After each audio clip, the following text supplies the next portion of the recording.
ಜಿಲ್ಲಾ ಪಂಚಾಯತ್ ಸದಸ್ಯನಾಗಿದ್ದ ಯೋಗೇಶ್ ಗೌಡರ ಕೊಲೆ ಪ್ರಕರಣ ತನಿಖಾಧಿಕಾರಿಯಾಗಿದ್ದ ಚನ್ನಕೇಶವ ಟಿಂಗರಿಕರ್ ಅವರ ಮನೆ ಮೇಲೆ ಬೆಳಗ್ಗೆ ಸಿಬಿಐ ಅಧಿಕಾರಿಗಳು ದಾಳಿ ನಡೆಸಿದ್ದಾರೆ.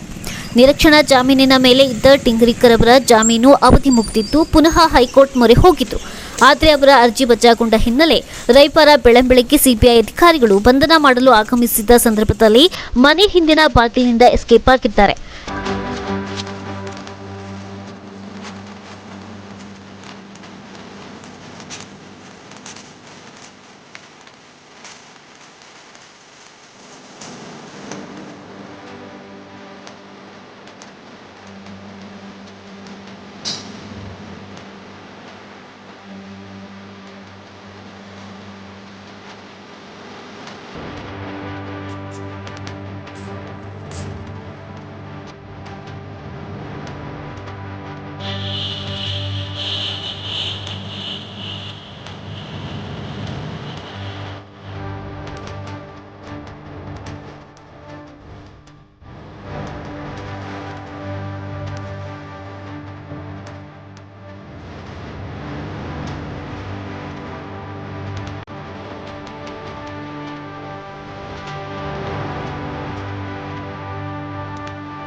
ಇನ್ನು ಪೊಲೀಸ್ ಇಲಾಖೆ ಸಿಬ್ಬಂದಿಯೇ ಕಳ್ಳರಂತೆ ಎಸ್ಕೇಪ್ ಆಗಿದ್ದು ಹಲವಾರು ಸಂಶಯಕ್ಕೆ ಕಾರಣವಾಗಿದೆ.